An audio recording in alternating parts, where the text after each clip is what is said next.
రెండు చేతులు పైకెత్తి స్తోత్రాలు చెల్లిద్దాం. హల్లెలూయా, హల్లెలూయా, హల్లెలూయా. గత వారం మనం కొన్ని విషయాలు నేర్చుకోవడం జరిగింది. ఏమి నేర్చుకున్నాం గత వారం? గత వారం నేర్చుకున్న విషయాలు ఏంటండి? గత వారం ఉన్నవారు ఎవరు ఏంటండి? అందరూ ఉన్నాం, కానీ ఒక వారంలోనే గత వారం నేర్చుకున్న విషయాలు మనము మర్చిపోయాం. గత వారం ఏం నేర్చుకున్నాం మనం? చెప్పాలి ఏంటండి? చూడండి, ఆత్మీయ నిద్ర ఏదైతే ఉందో దాని నుంచి మేల్కోమంటున్నాడు. రక్షణ పొందుకునే సమయము దగ్గర పడింది కాబట్టి, మనము నిత్య జీవాన్ని పొందుకునే సమయం దగ్గర పడింది కాబట్టి నిద్ర మేల్కోండి. అలాగే అంధకార క్రియలను విసర్జించండి. అలాగే తేజస్ సంబంధమైన యుద్ధోపకరణములను ధరించుకోండి. ఎక్కడ చూసాం ఆ మాటలు? మనం ఏ గ్రంథంలో చూసాం? ఏ గ్రంథంలో చూసామండి? మూలవాక్యం ఏ గ్రంథంలో చూపించాను నేను మీకు? ఏంటండి? రోమా పత్రిక 13వ అధ్యాయంలో నుండి ఆ విషయాలు మనం చూడడం జరిగింది. అందులో భాగంగా మనము ఆత్మీయ నిద్ర మత్తు కలిగిన వారిగా ఉండకూడదు అని, మేల్కొని ఉండాలి అని దేవుడు మనకి బోధించడం జరిగింది. మనము బుద్ధి లేని కన్యకల వలె అశ్రద్ధ, నిర్లక్ష్యము అనేవి మనం కలిగి ఉండకూడదు అని దేవుడు మనకు బోధించడం అనేది జరిగింది. కాబట్టి మనం తెలుసుకోవాల్సింది ఏంటంటే, ఆత్మీయ జీవితంలో మేల్కొని ఉండాలి. దేవుడు మన రక్షణ విషయమై మనల్ని హెచ్చరిస్తున్నాడు. రక్షణ పొందుకునే విధంగా మనం ఎలా ఉండాలండి? మేల్కొని ఉండాలి. 1 తెస్సలోనికీయులకు రాసినటువంటి పత్రిక 5వ అధ్యాయం 6 నుంచి 10 వచనాలు. అపోస్తలుడైన పౌలు తెస్సలోనికయ సంఘానికి రాసిన 1 పత్రిక 5వ అధ్యాయం 6 నుంచి 10 వచనాలు. ఇతరుల వలె నిద్రపోక మెలకువగా ఉండి మత్తులము కాకయుందుము. నిద్రపోవారు రాత్రి వేళ నిద్రపోవుదురు, మత్తుగా ఉన్నవారు మత్తుగా ఉందురు. మనము పగటి వారమై ఉన్నాము కనుక మత్తులమై ఉండక విశ్వాసము, ప్రేమ అనే వాటిని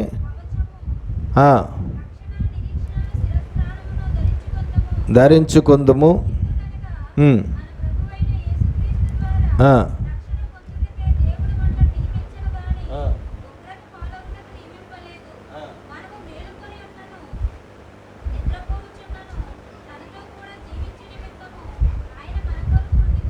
తనతో కూడా మనము జీవించు నిమిత్తము, తనతో కూడా మనము జీవించు నిమిత్తము. దేవునికి స్తోత్రం. ఏంటి దేవుని కోరిక? దేవుని ఆశ, దేవుని సంకల్పం, దేవుడి ఉద్దేశం, దేవుడి చిత్తం ఏంటి? తనతో కూడా మనము జీవించాలి. ఎక్కడ? పరలోకంలో. ఎలాంటి జీవితం? నిత్య జీవితము, నిత్య జీవము. ఆయన ఏ జీవం కలిగి ఉన్నాడు? నిత్య జీవం కలిగి ఉన్నాడు. మనకే ఇస్తున్నాడు ఆ నిత్య జీవాన్ని. ఆ నిత్య జీవాన్ని మనం ఆయనతో కలిసి ఆయన పరలోకంలో మనము జీవించాలి. కాబట్టి రక్షణ పొందుటకే మనం నియమించబడ్డాం. దేనికండి? రక్షణ పొందుటకే మనం నియమించబడ్డాం. మనము ఉగ్రత పాలవుటకు నియమించబడలేదు. ఉగ్రత అంటే ఏంటి? నరకము. నరకములో మనము పడిపోవడానికి మనం నియమించబడలేదు. నరకానికి మనం వెళ్ళిపోవడానికి నియమించబడలేదు. నరకములో మనం వేదన అనుభవించడానికి మనము నియమించబడలేదు. మనం దేని కొరకు నిర్మించబడ్డాము? పరలోకంలో దేవుడిచ్చే నిత్య జీవాన్ని మనము పొందుకుని ఆ నిత్య జీవాన్ని కలిగి ఉండడానికి నియమించబడ్డాం, రక్షించబడడానికి నియమించబడ్డాం. ఆ రక్షణ మనం పొందుకునే సమయము దగ్గర పడింది, ఆ రక్షణ పొందుకునే కాలము సమీపించింది. కాబట్టి ఆత్మీయంగా నిద్రపోతే ఏ మాత్రము ఆ రక్షణ పొందుకునే అవకాశం దొరకదు. ఆత్మీయ జీవితంలో నిద్రమత్తు కలిగి ఉంటే ఏ మాత్రము తనతో కలిసి జీవించే అవకాశం మనకి కుదరదు. కాబట్టి మనము ఏం చేయాలంటే ఈ భూమి మీద ఉన్నంత కాలము ఆత్మీయంగా మేల్కొని ఉండాలి, చాలా జాగ్రత్త కలిగి ఉండాలి, చాలా జ్ఞానము కలిగి ప్రవర్తించాలి, చాలా బుద్ధి కలిగి ప్రవర్తించాలి, దేవుని యందు చాలా భయభక్తులు కలిగి జీవించాలి, దేవుని యందు చాలా శ్రద్ధాశక్తులు కలిగి జీవించాలి.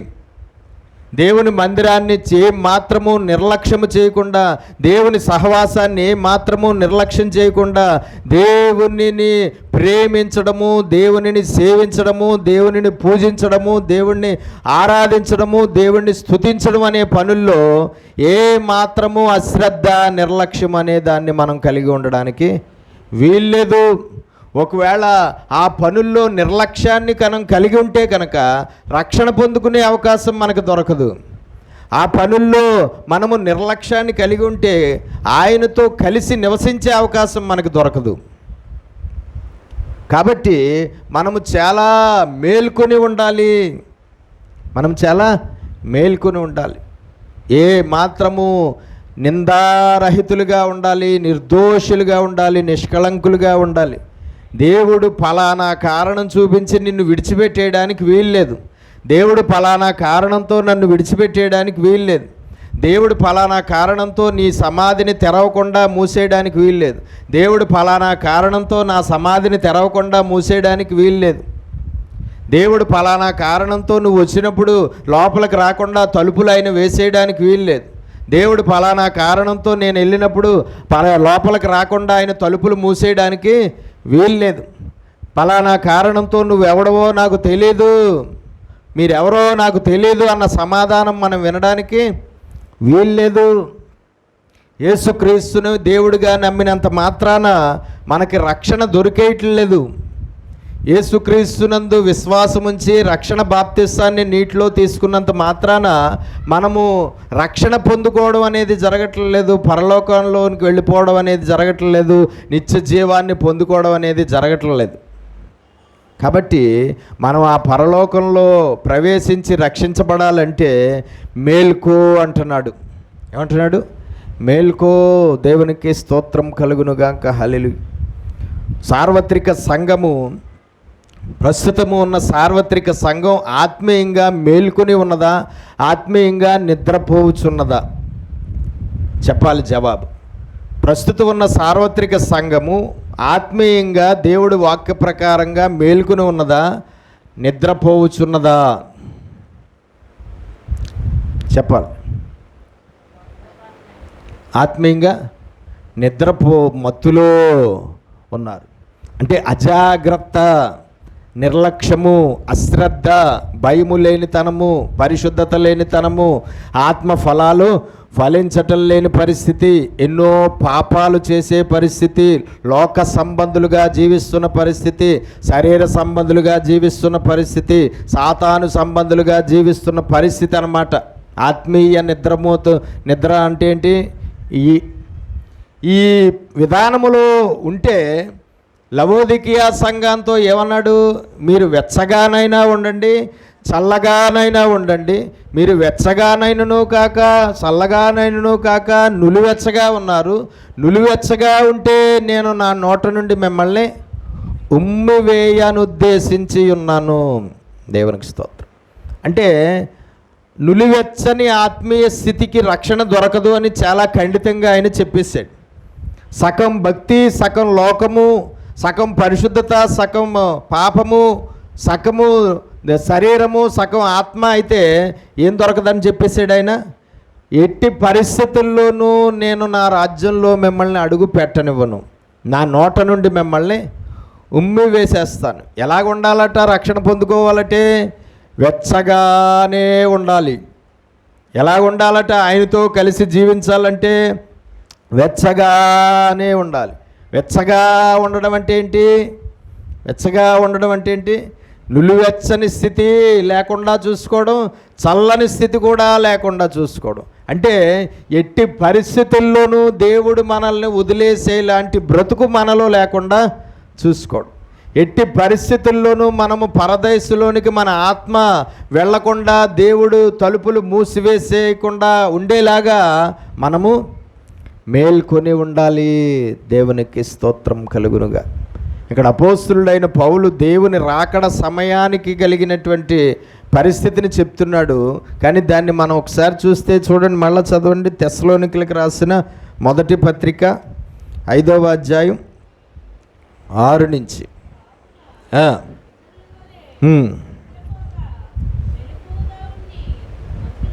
ఇతరుల వలె నిద్రపోక, అంటే అన్యజనుల వలె, పాపుల వలె, లేదంటే లోక సంబంధుల వలె, శరీర సంబంధుల వలె, సాతాను సంబంధుల వలె, అవిశ్వాసుల వలె మీరు ఆత్మీయ జీవితములో నిద్రమత్తు కలిగి ఉండకుండా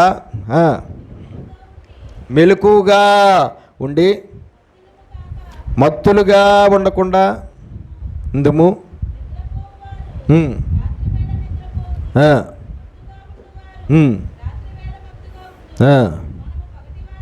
మనము రాత్రి వాళ్ళము కాదు, మనము రాత్రి సంబంధులం కాదు, చీకటి సంబంధులం కాదు, మనం పగటి వారమై ఉన్నాము. సంఘము పగటివారుగా ఉన్నారు, సంఘము పగటి సంబంధులుగా ఉన్నారు, వెలుగు సంబంధులుగా ఉన్నారు. అంటే ఏంటి? పగటి సంబంధులుగా, వెలుగు సంబంధులుగా సంఘం ఉన్నారంటే ఏంటి? వారు వెలిగించబడ్డారు, వాళ్ళు పాపముల నుండి క్షమించబడ్డారు, వాళ్ళు దేవుని రక్తంతో కడగబడ్డారు, వాళ్ళు పరలోకంలో ప్రవేశించడానికి అర్హతను సాధించారు, నిత్య జీవాన్ని పొందుకోవడానికి అర్హతను సాధించారు. జీవగ్రంథంలో వారి పేరు ఎక్కబడి ఉన్నది. పాపాన్ని విడిచిపెట్టి, లోకాన్ని విడిచిపెట్టి, సాతానుని వెంబడించకుండా దేవునిని వెంబడిస్తూ దేవునికి లోబడి దేవుని మార్గంలో ప్రయాణము చేస్తున్నటువంటి వారు ఎవరు? పగటి సంబంధులు, వెలుగు సంబంధులు. చీకటి సంబంధులే ఉంటే ఎవరు? యేసుక్రీస్తు ప్రభు రక్తంతో కడగబడలేని వారు, పాప క్షమాపణ పొందలేని వారు, ఆయన దేవుడిగా అంగీకరించలేని వారు, సత్యాన్ని చేపట్టలేని వారు, అనేక పాపాలు చేస్తూ జీవిస్తున్నవారు, అనేక అపరాధాలు చేస్తూ బ్రతుకుతున్నవారు, రక్షణ పొందుకోవడానికి ఏ మాత్రమూ అర్హత, యోగ్యత పొందుకోలేని వారు. కాబట్టి మనము చీకటి సంబంధులం కాదు, మనం పాపులము కాదు. పాపముల నుండి మనము ఏమయ్యాము? కడగబడి పరిశుద్ధులంగా మారాము. మన పాపములన్నీ కడగబడి మనం ఏమయ్యాము? పరిశుద్ధులమయ్యాము. దేవునికి స్తోత్రం కలుగునుగాక. పరిశుద్ధులగుటకే మీరు పిలువబడితిరి, పరిశుద్ధులుగా ఉండుటకే మీరు పిలువబడితిరి. ఈ మాటలు ఎక్కడున్నాయో చెప్పండి అని నేను చెప్పాను ఆదివారం కల్లా నాకు చెప్పాలని చెప్పాను. ఆ రోజు రాత్రి నాకు మెసేజ్ పెట్టారు హన్నా గారు, అవి ఎక్కడున్నాయో, ఆ మాటలు ఎక్కడున్నాయో ఆ రోజు రాత్రే చెప్పడం జరిగింది. ఎక్కడున్నాయండి చెప్పండి అన్నగారు. తెస్సలోనికలకు రాసిన మొదటి పత్రిక 4వ అధ్యాయం 7వ వచనం. తెస్సలోనికలకు రాసిన మొదటి పత్రిక 4వ అధ్యాయం 7వ వచనం. ఆ రోజు కూడా సేవకులు చూపించారు ఆ మాట మనకి. చదవండి. పరిశుద్ధులగుటకే, పరిశుద్ధులు అవ్వుటకే. అంతకుముందు పరిశుద్ధులు కాదా? అంతకుముందు అంటే యేసుక్రీస్తునందు విశ్వాసం ఉంచకముందు పరిశుద్ధులం కాదా? మనం పరిశుద్ధులమా? యేసుక్రీస్తునందు విశ్వాసం ఉంచకముందు మనం పరిశుద్ధులం కాదు. అందరూ పాపము చేసి, ఏ భేదము లేదు, అందరూ పాపము చేసి దేవుడు అనుగ్రహించి మహిమను పొందలేకపోతున్నా పాపులం మనము అంతకుముందు. కానీ తర్వాత ఏమయ్యాము? కాబట్టి యేసుక్రీస్తు ద్వారా పరిశుద్ధులగుటకే మీరు పిలిచెను కానీ అపవిత్రులుగా ఉండుటకు పిలవలేదు. కాబట్టి దేవుని రక్తంతో కడగబడి పరిశుద్ధులమైన మనము ఇంకా తర్వాత మళ్ళీ అపవిత్రులుగా ఉండడానికి వీల్లేదు. దేవుని రక్తంతో కడిగి శుద్ధులయ్యి పరిశుద్ధులుగా మారిన మనము తర్వాత మళ్ళా పాపులుగా మారడానికి వీల్లేదు. ఇప్పుడు జరుగుతున్న ప్రాబ్లం అంతా ఎక్కడొచ్చిందంటే పరిశుద్ధులు అవుతున్నారు, పాపులుగా ఉన్నవారు పరిశుద్ధులయ్యారు. విశ్వాసము యేసుక్రీస్తునందు ఉంచడం వల్ల, ఆయన శిలువ రక్తంతో కడగబడ్డం వల్ల. కానీ పరిశుద్ధులైన వారు మళ్ళా పాపాత్ములైపోతున్నారు. పరిశుద్ధులుగా మారిన వారు వాళ్ళు చచ్చిపోయే లోపల మళ్ళీ ఎలా మారిపోతున్నారు? పాపులుగా మారిపోతున్నారు. పాపులుగా ఉన్నవారు పరిశుద్ధులయ్యారు, పరిశుద్ధులుగా ఉన్నవారు మళ్ళా పాపులుగా మారిపోవడం అనేది జరుగుతుంది. పరిశుద్ధులుగా మారి మళ్ళా పాపులైపోతే కూడా రక్షణ దొరకదు. పరిశుద్ధులుగా మారి మళ్ళా అపవిత్రమైన వారిగా మారిపోతే ఆయనతో కలిసి నివసించే అవకాశము దొరకదు అంటున్నాడు ఆయన. ఎవరు? పరిశుద్ధులుటకే పిలువబడ్డారు, అవ్వారు. తర్వాత ఇంకో చోట ఉంటుంది, పరిశుద్ధులుగా ఉండుటకే పిలువబడ్డారు. అది ఎక్కడుంది? కొరింథీయులకు రాసినటువంటి మొదటి పత్రిక, కొరింథీయులకు రాసిన మొదటి పత్రిక 1వ అధ్యాయము 2వ వచనం చదవండి.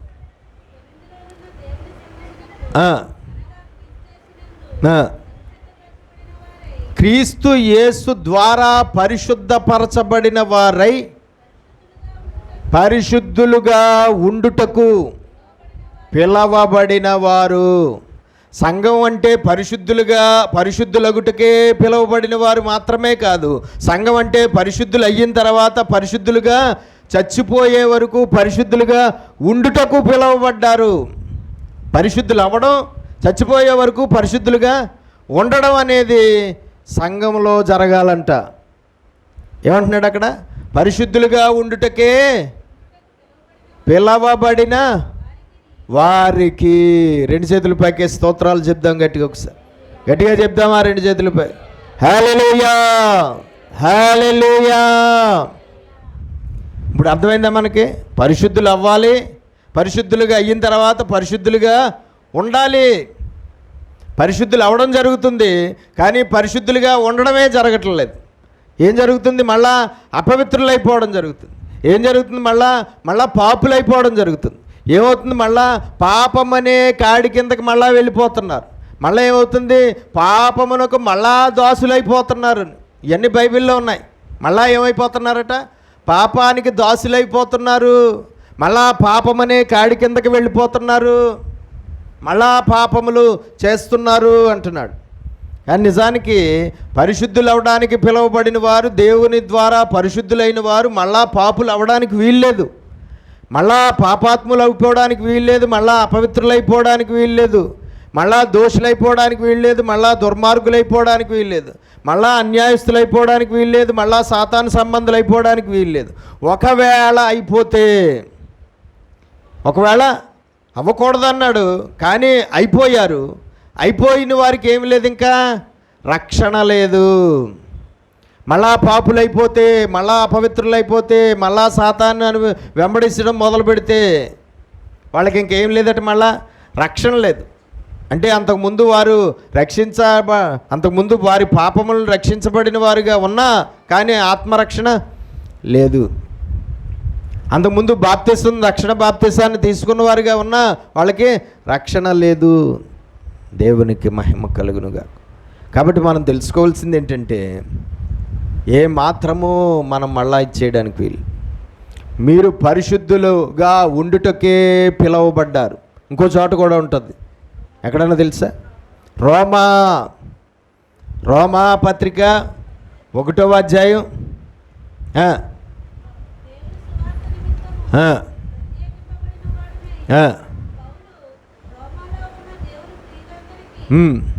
అనగా పరిశుద్ధులుగా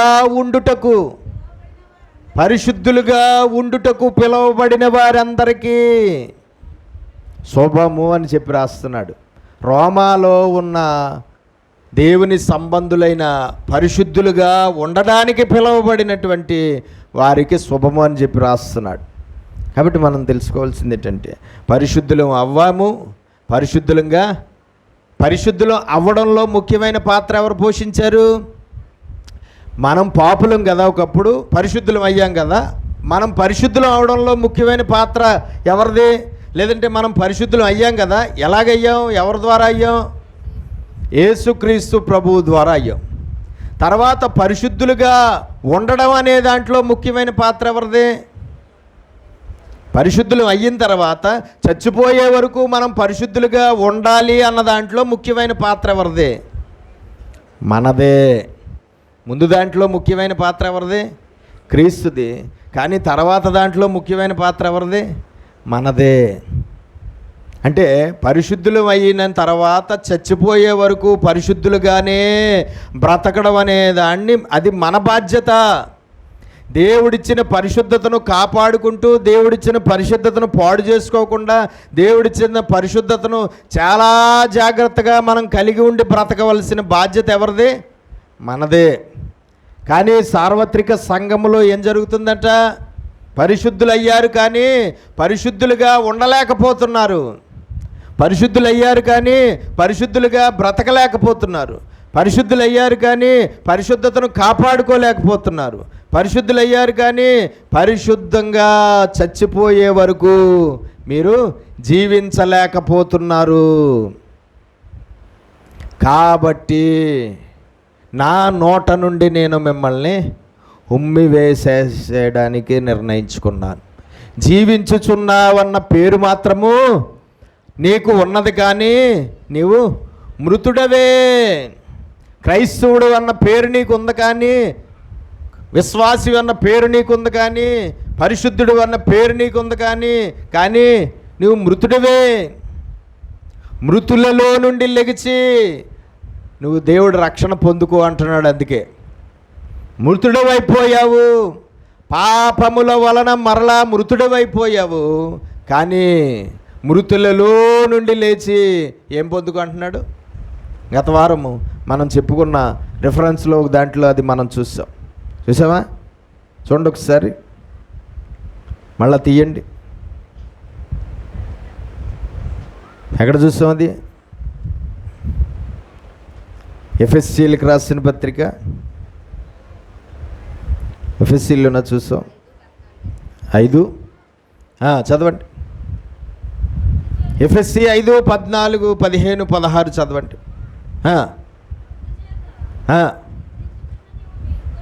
నిద్రించుచున్న నీవు మేల్కొని మృతులలో నుండి లెమ్ము.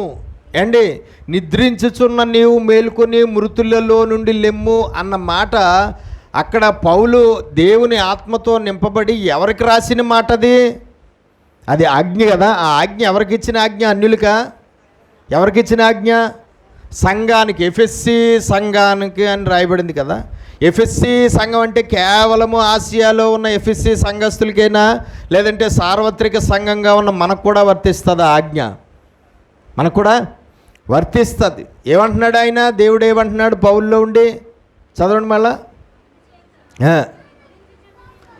నిద్రించుచున్న ఎఫెస్సీ సంఘముతో అంటున్నాడు, నీవు ఆత్మీయంగా నిద్రపోతున్నవాడుగా ఉన్నావు, నిద్రపోతున్న సంఘముగా ఉన్నావు. ఎఫెస్సీ సంఘమా, నీవు నిద్రించుచున్న నీవు మేల్కొని మృతులలో నుండి లెగు. మృతులైపోయిన స్థితిలో ఉన్నావు, మృతమైపోయిన స్థితి.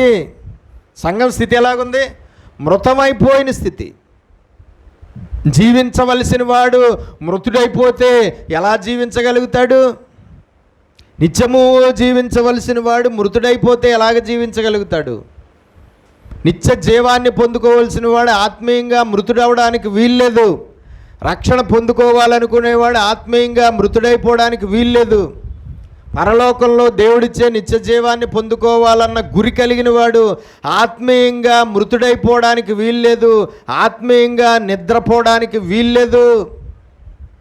ఒకవేళ అదే జరిగితే దేవుని వాక్యముకు లోబడకుండా, దేవుని భయం లేకుండా రక్షణ దొరకదు అని దేవుడు చాలా ఖచ్చితంగా చెప్పిన, ఏ భయము లేకుండా ఆత్మీయంగా మృతులైపోయిన స్థితిలోనే ఒకవేళ సంఘంలో వారు ఉంటే వాళ్ళు రక్షణ పొందుకోలేరు, వారు నిత్య జీవాన్ని పొందుకోలేరు, వాళ్ళు పరలోకంలో ప్రవేశించలేరు. అంతేనా? అందుకనే అంటున్నాడు, ఎఫెసీ సంఘమా, నీవు మేల్కొని మృతులలో నుండి లెమ్ము, క్రీస్తు నీ మీద, ఆయన మన మీద ప్రకాశించాడు. ఆయన మన మీద ప్రకాశించడం వల్లే మనము ఏమయ్యాం? వెలిగించబడ్డాం కదా. ఆయన యందు విశ్వాసం ఉంచడం ద్వారానే, ఆయన రక్తముతో మన పాపాలను కడగడం ద్వారానే, మనం పొందుకోవలసిన మరణాన్ని ఆయన పొందుకోవడం ద్వారానే మనం ఏమయ్యాం? ప్రకాశించాం. లోకంలో వెలుగు. లోకంలో ఏమయ్యాం? మనం వెలిగించబడ్డాం. వెలిగించబడిన వారు మళ్ళీ ఆరిపోవడానికి వీల్లేదు. వెలిగించబడిన వారు ఎలాగుండాలి? ఆయన వచ్చే సమయం వరకు వెలుగుతూనే ఉండాలి. వెలిగించబడిన వారు ఎలాగుండాలి? వారు చనిపోయే రోజు వరకు వెలుగుతూనే ఉండాలి. కానీ క్రైస్తవులలో, సంఘాల్లో ఎంతోమంది ఆ సమయం వరకు వెలిగించబడకుండా ఆరిపోతున్నారు. వారు చనిపోయే వరకు వెలిగించబడి ఉండాలి, కానీ ఏమవుతున్నారు? ఆరిపోతున్నారు. ఆరిపోవడం వల్ల ఏమవుతుంది? రక్షణ వారికి దొరకటం లేదు అంటున్నాడు. కాబట్టి క్రీస్తు మన మీద ప్రకాశించాడు, మనం వెలిగించబడ్డాం.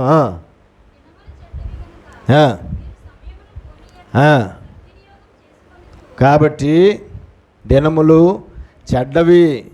ఎంత చెడ్డవి అంటే, రక్షణ పొందుకోవడానికి అర్హుడైనటువంటి వాడు కూడా రక్షణ పొందుకోకుండా మారిపోయే దినాలు. జీవగ్రంథంలో పేరు ఎక్కిన వాడు కూడా జీవగ్రంథంలో నుండి పేరు మళ్ళా కొట్టివేయబడేలాంటి దినాలు. దుష్టుడు ఎవరిని మృంగుదునా అని ఎదురు చూస్తున్న దినాలు. పాపము ప్రభుత్వము చేస్తున్న దినాలు. అపవాది తంత్రాలు పనిచేస్తున్న దినాలు. మనము చాలా సులువుగా మోసపోతున్న దినాలు. మనము చాలా సులువుగా జారిపోతున్న దినాలు. మనం చాలా సులువుగా పడిపోతున్న దినాలు. మనము చేదైన వేరులు మనలో మొలిచి దేవుడిచ్చే జీవాన్ని కోల్పోతున్న దినాలు. మరలా పాపమనే కాడి కిందకి మనం వెళ్ళిపోతున్న దినాలు. కాబట్టి దినములు చెడ్డవి. ఈ దినాల్లో చూస్తే పాపము విలయ తాండవాడుతుంది. సాతానుడు విజృంభించి పనిచేస్తున్నాడు. లోకము ప్రభావం చాలా బలంగా పనిచేస్తుంది సంఘం మీద కదండి. సంఘం మీద చాలా బలంగా లోకం ప్రభావం పనిచేస్తుందా? పనిచేయట్లేదా? పనిచేస్తుంది. సాతానుడి ప్రభావం బలంగా పనిచేస్తుందా? సంఘం మీద పనిచేయట్లేదా? పనిచేస్తుంది. పాపం ప్రభావం బలంగా పనిచేస్తుందా? పనిచేయట్లేదా? సంఘం మీద పనిచేస్తుందా? అందుకనే దినాలు చెడ్డవి. మీరు పొందవలసిన దాన్ని పొందకుండా మీరు దాన్ని పోగొట్టుకునే దినాలు. అంత దారుణమైన దినాలు. మీరు చేరవలసిన ప్రదేశానికి చేరకుండా చేరకూడని ప్రదేశానికి చేరిపోయేలాంటి దినాలు. కాబట్టి జాగ్రత్త, జాగ్రత్త, జాగ్రత్త అన్న మాట కొన్ని వందల సార్లు ఉంటుంది బైబిల్లో. ఎవరికి చెప్తున్నాడు జాగ్రత్త? ఆ జాగ్రత్తలన్నీ ఎక్కడ కనబడతాయంటే పత్రికల్లోనే కనబడతాయి. ఆ జాగ్రత్తలన్నీ ఎవరికి చెప్తున్నాడంటే దేవుడు సంఘానికే చెప్తున్నాడు. జాగ్రత్త, జాగ్రత్త, జాగ్రత్త. పడిపోకండి, పడిపోకండి. నిలిచుని ఉన్నవాడు పడిపోకుండా చూసుకోండి. మీరు నిలబడ్డారు, దేవుని మహాకృప వల్ల నిలబడ్డారు. మళ్ళా మీరు చచ్చిపోయే లోపల పడిపోకుండా చూసుకోండి, జారిపోకుండా చూసుకోండి, ఏమాత్రం ఇదైపోకుండా చూసుకోండి అని ఎవరు చెప్తున్నారు? దేవుడు చెప్తున్నాడు. మనం ఆల్రెడీ రక్షణ పొందేసి ఉంటే ఇంక ఇన్ని జాగ్రత్తలు మనకెందుకు? మనం ఆల్రెడీ రక్షణ పొందేసి ఉంటే మేలుకోవలసిన అవసరం మనకెందుకు? మనం ఆల్రెడీ రక్షణ పొందేసి ఉంటే పరిశుద్ధులుగా చచ్చిపోయే వరకు ఉండవలసిన అవసరం ఏంటి? పొందేసాం కదా, రక్షణ పొందేసాం కదా, ఇంకెలా బతికితే మాత్రం ఏంటి? వెళ్ళిపోతాం కదా. అని ఉందా? కాబట్టి మనం తెలుసుకోవాల్సింది ఏంటంటే, విశ్వాసం ఉంచేసాం కాబట్టి రక్షించబడిపోయాం, బాప్తిసం పొందేసాం కాబట్టి రక్షించబడిపోయాం. ఇంకా ఎలా బతికేసినా సరే పరలోకానికి వెళ్ళిపోతాం, ఎలా జీవించేసినా సరే నిత్య జీవానికి వెళ్ళిపోతాం, ఎలాగ బ్రతికినా సరే రక్షణ మనకి ఖచ్చితంగా దొరుకుతుంది అని అనుకుంటే అది పూర్తిగా మన అజ్ఞానమే, మన అవివేకమే. పూర్తిగా మన అజ్ఞానం, మన అవివేకం. కాబట్టి మనం తెలుసుకోవాల్సింది ఏంటంటే, ఏ మాత్రము దినములు చెడ్డవు కాబట్టి సమయమును పోనివ్వక సమయమును సద్వినియోగము చేసుకోండి. అజ్ఞానుల వలె కాక జ్ఞానుల వలె. ఇప్పుడు ఒక ఆదివారం నాడు ఒక క్రైస్తవ కుటుంబము ఒకవేళ వాళ్ళు వెళ్ళే మందిరానికి వెళ్ళలేదు అంటే వాళ్ళు ఎవరు దేవుని దృష్టికి ఆ రోజు? అజ్ఞానులు. వాళ్ళు ఎవరండి దేవుని దృష్టికి ఆ రోజు? అజ్ఞానులు. ఆ అజ్ఞానులుగా ఉన్న రోజే వారిలో ఎవరికైనా మరణం వచ్చిందంటే వారు పరలోకంలో అడుగుపెట్టే అవకాశం లేదు. ఆ అజ్ఞానులుగా ఉన్న రోజే దేవుడు వచ్చేసాడంటే ఆ కుటుంబము పరలోకంలో అడుగుపెట్టే అవకాశం లేదు. ఎందుకంటే సమయమును ఏం చేసుకున్నారు? పోనివ్వద్దు అన్న ఆజ్ఞ ఉన్న సమయాన్ని ఏం చేసుకున్నారు?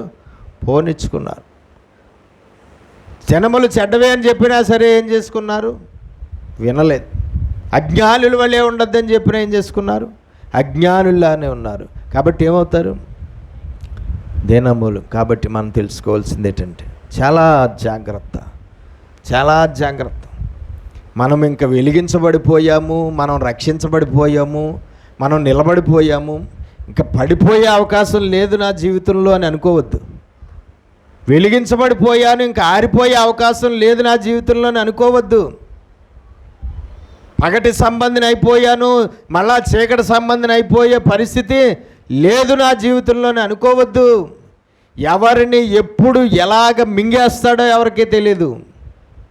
ఎవరు ఎప్పుడు ఎలాగ మనం జారిపోతామో, ఎప్పుడు ఎలా మనం పడిపోతాము, ఎప్పుడు ఎలా తొలగిపోతాము, ఎప్పుడు ఎలాగ ఇదైపోతాము కూడా ఎవరికి తెలియదండి. దేవునికి స్తోత్రం కలుగునుగా. హల్లెలూయా. ఏ మాత్రము ఎట్టి పరిస్థితుల్లోనూ మన చర్చికి వచ్చే ఒక మంచి విశ్వాస కుటుంబం మొత్తం దేవుడిని వదిలిపెట్టేసి భయంకరమైన పూజలు చేస్తున్నారని తెలిసింది. ఎంతో శ్రద్ధ, ఎంతో ఆసక్తి, ఎంతో విశ్వాసముతో ఉన్న కుటుంబం, రక్షణ బాప్తిసాలు తీసుకున్న కుటుంబం ఈరోజు భయంకరంగా విగ్రహారాధన చేస్తూ ఉన్నటువంటి వారుగా కుటుంబం ఉన్నారు. ఎంతో శ్రద్ధాశక్తులతో, ఎంతో భయభక్తులతో ఎన్నో సంవత్సరాలే దేవుడిని వెంబడించి ఇప్పుడు దేవుడిని పూర్తిగా విసర్జించి, దేవుడిని పూర్తిగా విడిచిపెట్టేసి ఇప్పుడు ప్రస్తుతం భయంకరమైన విగ్రహారాధన చేస్తూ సాతాను మార్గంలోనికి మళ్ళా వెళ్ళిపోయి సాతానుని వెంబడిస్తూ గుళ్ళు గోపురాలు తిరుపతులు ఇవన్నీ తిరుగుతూ గుండ్లు కొట్టించుకుంటూ భజనలు చేస్తూ ఎంతో దారుణంగా జారిపోయి వెనక్కి వెళ్ళిపోయి జీవిస్తున్న కుటుంబంగా ఉన్నారు మన చర్చిలో ఒక కుటుంబం. దేవునికి స్తోత్రం కలుగునుగాక. ఎవరో తర్వాత చెప్తానులేండి మీకు. నేను చెప్పానంటే, ఎవరో చెప్పారంటే మీరు అందరూ వాళ్ళ నిజమే తెలిసిపోయింది. ఉన్నారు కదా అక్కడ లీకేజ్ మేడం గారు ఉన్నారు, లీక్ చేశారండి, లీక్ చేశారట. ఏమైందండి? ఈరోజు వాళ్ళ గురించి తెలిసినప్పుడు చాలా బాధేసింది. వాళ్ళ గురించి ఇలాగ అయినప్పుడు దేవునికి స్తోత్రం కలుగునుగా. కాబట్టి ఎవరు ఎప్పుడు ఎలా జారిపోతారో తెలీదు. మనం అనుకుంటాం నెట్ పరిస్థితుల్లోనే నేను జారిపోయేవాడిని అంటే అందరూ మళ్ళా దేవుడిని వదిలేసి అందరూ విగ్రహారాధనలోకి వెళ్ళిపోయి అందరూ మళ్ళా పూజలు మొదలెట్టేస్తారని కాదు. ఒక్కొక్కరిని ఒక్కొక్క రూట్లో పడగొట్టుకుంటూ వస్తాడు. ఈ కుటుంబాన్ని ఆ రూట్లో పడగొట్టుకుంటు, ఇంకో కుటుంబాన్ని లేదా ఇంకో మనిషిని ఇంకో రకమైన పాపం లేదో ఇంకో రకమైన పాపంలో పడగొడతాడు. ఇంకో మనిషి ఉంటాడు ఏ వ్యభిచారంలోనూ పడిపోతాడు. ఇంకో మనిషి ఉంటాడు ఏ అక్రమ సంబంధంలో జారత్వంలోనూ పడగొట్టేస్తాడు. ఇంకో మనిషి ఉంటాడు ఏ ఆ దేవునికి విరోధమైన వివాహములు చేసుకుని నశించిపోయేలాగా రకరకాల అస్త్రాలండి అడిగి. సాతాను అస్త్రాలు మామూలు ఏం కాదు. వాడి బాణాలు, వాడి అస్త్రాలు, వాడి కుయుక్తులు, వాడి మోసాలు, వాడి తంత్రాలు మనం పసిగట్టాలి అంటున్నాడు. కానీ పసిగట్టేవారు ఎవరూ లేరు ఈరోజు. పసిగట్టేవారు ఎవరు లేరండి ఈరోజు. ఎప్పుడు పడిపోతున్నామో కూడా మనకే తెలియదు. ఏ చేదు వేరు మనలో మొలిసిందో కూడా మనకు తెలియట్లేదు. మొలిసేయడం అయిపోయింది, మొలకెత్తేయడం అయిపోయింది, మొక్క అయిపోయింది, చెట్టు అయిపోయింది, కాయలు కూడా కాసేస్తుంది. కానీ ఇంతకే మనకి తెలియదు. ఇంతకని మనకే తెలియదు. కొంతమందికి అయితే అది మొక్క అయిపోయింది, చెట్టు అయిపోయింది, కాయలు కూడా కాసేస్తుంది, కాని ఫలాలు కాసేస్తున్నాను నేను అని కూడా తెలిసినా సరే ఏ మాత్రము కూడా మళ్ళా సరిదిద్దుకోవాలని అనుకునేవారుగా ఉండరు. దేవునికి స్తోత్రం కలుగునుగాక. హల్లెలూయా. కాబట్టి మనం తెలుసుకోవాలి, చాలా జాగ్రత్తగా ఉండవలసిన దినాలు, దుర్దినాలు ఇవి, అపాయకరమైన దినాలు. జ్ఞానులు కూడా అజ్ఞానులు అయిపోయే దినాలు. చాలా తెలివితేటలు కలిగిన వారు కూడా చాలా బుద్ధిహీనులైపోయే దినాలు. బుద్ధి చాలా బాగా సంపాదించున్న వారు కూడా ఆ బుద్ధిని మళ్ళా కోల్పోయే దినాలు. చాలా పరిశుద్ధులుగా ఉండి కూడా మళ్ళా పాపంలో శుభ్రంగా కూరుకుపోయే దినాలు. వదిలిపెట్టినటువంటి కుక్క తన కక్కుకున్న వాంతికి మళ్ళా తిరిగే దినాలు ఇవి. కుక్క వాంతి చేసుకుంటుందట, మళ్ళీ ఆ వాంతినే తింటుందంట, ఆ వాంతినే కక్కిన వాంతినే తింటుందట. క్రైస్తవుల్ని వాళ్ళతోనే పోల్చాడు పేతురు గ్రంథంలో. సంఘానికి ఎవరితో పోల్చాడు? పందితోనూ కుక్కతోనూ పోల్చాడు. ఏ కుక్కతో పోల్చాడు? వాంతు చేసుకుని మళ్ళా ఆ వాంతునే తినే కుక్కతో పోల్చాడు సంఘాన్ని. బురదలో ఉన్న పందితో పోల్చాడు. బురదలో ఉన్న పందిని తీసుకొచ్చి దేవుని రక్తంతో శుభ్రంగా కడిగితే మళ్ళా పందెళ్ళు ఎందులో దొల్లుతుందంట? బురదలోనే దొల్లుతుందంట. అలాంటి పందితో పోల్చాడు సంఘాన్ని కదా. దేవునికి స్తోత్రం కలుగునుగా. అలాగ పోల్చవలసి వచ్చిందంటే అలాంటి వారిని చూడడం వల్లే పోల్చాడా? అలాంటి వారిని చూడలేదా? చూసి పోల్చాడా? చూడకుండా పోల్చాడా? అప్పుడే చూశాడు. పేతురు రాసిన పత్రిక అప్పుడే కనబడింది. అంటే మొదటి శతాబ్ద కాలంలోనే కుక్కలో పందులు సంఘంలో ప్రారంభమైపోయారంటే ఇంకా ఈ కాలానికి ఎన్ని కుక్కలు ఉన్నాయి, ఎన్ని పందులు ఉన్నాయి? నేటి సార్వత్రిక సంఘంలో కక్కుకున్న వాంతిని మళ్ళా తిరిగి తినే కుక్కలు ఎన్ని లేవు? ఆడ కుక్కలు, మగ కుక్కలు లేవండి. బురదలో ఉన్న పందులు కడగబడ్డావు, మళ్ళా వెళ్ళి మళ్ళా అదే బురదలో దొల్లుతున్న పందులు ఎన్ని లేవు సంఘాల్లో? దేవునికి స్తోత్రం కలుగునుగాక. హల్లెలూయా. ఈ పందులు కుక్కలు సంఘాల్లోనే అండి చాలా పరిశుద్ధులు. ఇంటికి వెళ్తే కుక్కలు పందులు మళ్ళీ వాళ్ళ కక్కుకున్న వాంతినే తిన్నట్లుగా కనబడతారు, వెళ్ళి మళ్ళీ బురదలో దొల్లినట్లుగానే కనబడతారు. దేవునికి స్తోత్రం కలుగునుగాక. కాబట్టి మనం తెలుసుకోవాల్సింది ఏంటంటే ఎందరో ఉన్నారు రకరకాలైన విధానాల్లో జారిపోతున్నవారు, రకరకాలైన విధానాల్లో పడిపోతున్నారు, రకరకాలైన విధానాలు. నాకు తెలిసిన ఒక ఆవిడ ఉంది, ఒక కుటుంబం ఉంది. వాళ్ళ భర్త చచ్చిపోయాడని చెప్పి దేవుడిని వదిలేసి మళ్ళీ పూజలు మొదలెట్టేసింది. భర్త చచ్చిపోయాడు, హఠాత్తుగా చచ్చిపోయాడు భర్త చచ్చిపోయాడని దేవుడి మీద కోపగించేసి మొత్తం దేవుడిని వదిలేసి ఇప్పుడు పెద్ద పూజారి అయిపోయిందండి. లేడీ పూజారి అయిపోయింది ఆవిడ. మామూలుగా చేయట్లేదు పూజ. వాళ్ళ పిల్లలు ఆవిడ అండి భర్త చచ్చిపోతే దేవుడిని వదిలేలా చూసారు ఎలా పడగొట్టాడు, ఎంత తెలివిగా పడగొట్టాడు. ఒక్కొక్కరిని ఒక్కొక్క రకంగా. ఏం చేయాలి? క్రైస్తవుల కుటుంబాల్లో వాళ్ళ ఇంట్లో వాళ్ళు హఠాత్తుగా చచ్చిపోతే ఆ ఇంట్లో వాళ్ళు అందరూ వదిలేనా? దేవుడిని వదిలేయడమేనా? కరెక్టేనది? చచ్చిపోయిన వాడు ఏదో ఒక రోజు చచ్చిపోకుండా ఉంటాడా, లేకపోతే శాశ్వత కాలం నీతోనే ఉంటాడా? ఇప్పుడు నువ్వు మళ్ళీ దేవుడిని వదిలేసి విగ్రహారాధన మొదలెట్టావు. ఇంకా నీ కుటుంబంలో కొంతమంది ఉన్నారు, వాళ్ళు చచ్చిపోకుండా అలాగే ఉంటారా? ఏదో రోజు వాళ్ళైనా చచ్చిపోవాల్సింది కదా. ఎందుకు దేవుడిని వదిలేసి మళ్ళీ పూజలు మొదలెట్టావు? నువ్వు చచ్చిపోకుండా ఉంటావా? ఆ దేవుడిని వదిలేసావు కదా, ఆ దేవుడిలో చావు వచ్చింది. కానీ మళ్ళీ ఈ దేవుడిని తిరిగావు కదా, మళ్ళీ ఇటేపు తిరిగావు, ఇప్పుడు చావు రాదా? ఇప్పుడు ఆవిడకి చావు రాదండి? వాళ్ళ పిల్లలకి చావు రాదా? కాబట్టి ఎందులో ఉన్నా చావు రావాల్సిందే. ఏ దేశంలో బతికినా, ఏ కులంలో మనం జీవిస్తున్నా, ఏ మతాన్ని మనం కలిగి ఉన్నా చావు అనేది సహజం అందరికీ. మనిషిగా పుట్టినవాడు చావాల్సిందే. కాస్త ముందు వెనక అనేది జరుగుతూ ఉంటుంది ఒక్కోసారి. అలాగైనంత మాత్రాన మనము దేవుడి మీద కోపగించుకుని దేవుడిని వదిలేయడం, దేవుడిని విసర్జించేయడం, దేవుడిని పూర్తిగా విడిచిపెట్టేసి మళ్ళా మనం అందులో ఉన్నదేంటో, అందులో దానివల్ల జరిగేదేంటో అంతా తెలుసు, అయినా సరే మళ్ళీ అందులోకి వెళ్ళిపోతే ఇంకా అంతకన్నా ఏముంది? అంతకన్నా ఏముందండి? ఇంకా దేవునికి మహిమ కలుగునుగాక.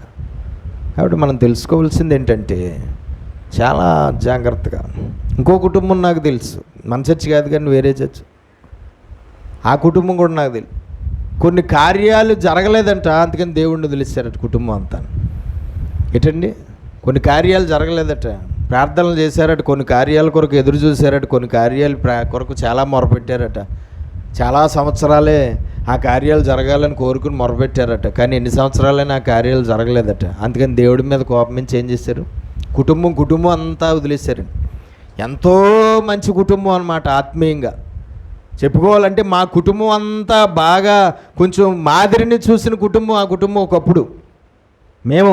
మా కుటుంబంలోనే మేమందరం ఆ కుటుంబంలో ఒక మాదిరిని చూసాం ఒకప్పుడు. అలాంటిది ఈరోజు ఏ మాదిరి కనబడుతుంది? ఎందుకమ్మా అంటే ఈ కార్యాలు జరగలేదు అందుకే. ఏమండి, ఇవన్నీ కరెక్టేనా? కార్యాలు జరగకపోతే దేవుడిని వదిలేడు, మనుషులు చచ్చిపోతే దేవుడిని వదిలేడు, ఇంట్లో వాళ్ళు జెండా ఎత్తేస్తే దేవుడిని వదిలేడు, ఇలాంటివన్నీ కరెక్టేనా? దేవునికి స్తోత్రం. మన పిల్లలు ఉంటారు, ఆడపిల్లలు ఉంటారు, మగపిల్లలు ఉంటారు, ఎత్తేస్తారు జెండా. ఎవరితో? ప్రేమలో దోమలు అని చెప్పి ఎత్తేస్తారు జెండాలు. కామన్ కదా అది. ఇంకా ఇప్పుడు అలాగా ఎత్తేస్తే కుటుంబం అంతా వదిలేయడమేనా? మా పిల్ల ఎత్తేసింది కాపాడలేదు, మా కుర్రాడు ఎత్తేసాడు కాపాడలేదు, అందుకని దేవుడిని వదిలేస్తామంటే నీ కర్మ. పిల్లతో పాటు మీ అందరి రక్షణ కూడా పోయింది. కుర్రాడితో పాటు కుటుంబం అంతా రక్షణ పోతుంది. ఎవరి కర్మను ఎవరు బాగు చేయలేరు కదా. వెళ్ళిపోయారంటే పడిపోయారు వాళ్ళు. నీ ఇంట్లో ఒక మనిషి జారిపోయి, నీ ఇంట్లో ఒక మనిషి పడిపోయి, నీ ఇంట్లో ఒక మనిషి కూలిపోయి పతనం అయిపోయి వెళ్ళిపోయింది. సాతాన్ని వెంబడించుకుంటూ వెళ్ళిపోయాడు. సాతాన్ని వెంబడించుకుంటూ ఆడైనా మగైనా వెళ్ళిపోతే ఇంకా వాళ్ళే దేవుని యొక్క నిత్య జీవాన్ని కోల్పోయి నశించిపోతారు. మిగతా ఇంట్లో వాళ్ళందరూ ఎందుకు? ఇంట్లో వాళ్ళందరూ నశించిపోవాల్సిన అవసరం ఏముంది? ఇంట్లో వాళ్ళందరూ కూడా చేయవలసిన అవసరం ఏముందా?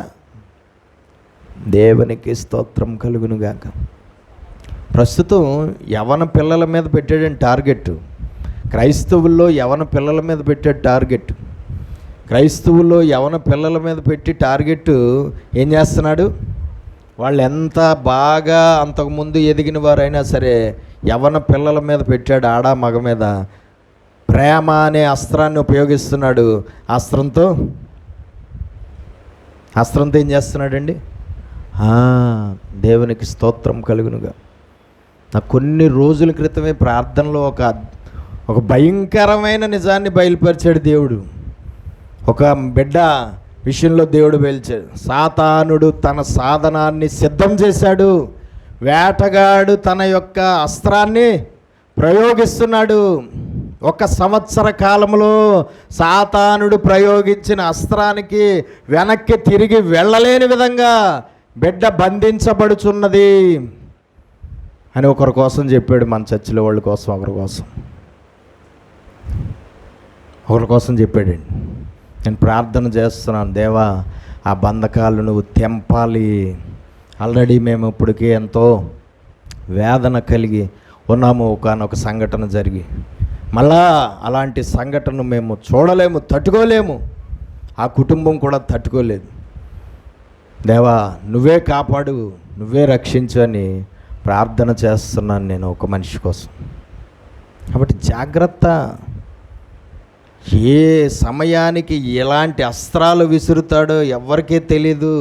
చాలా బలమైన వారమే, చాలా శక్తివంతులమే, చాలా ప్రార్థనాపరులమే, చాలా పరిశుద్ధులమే, చాలా ఆత్మపూర్ణులమే, చాలా వరాలు మనలో పనిచేశాయి, చాలా తలంతులు మనకున్నాయి, చాలా ఉన్నాయి.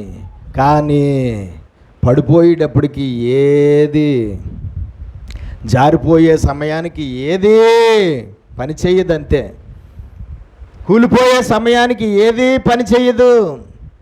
అజ్ఞానం ఒకటే పని చేస్తుంది, అవివేకం ఒకటే పని చేస్తుంది, మూర్ఖత్వం ఒకటే పని చేస్తుంది. ప్రస్తుత కాలంలో అపవాది విసురుతున్న అస్త్రాల్లో, యవనస్తుల మీద విసురుతున్న అస్త్రాల్లో ప్రతి ఒక్కరూ ఎంతోమంది జారిపోతున్నారు. క్రీస్తు బిడ్డలే, సంఘ సభ్యులే, విశ్వాసులే, కానీ వాడికి వలలో చిక్కుకుపోయి పడిపోతున్నారు.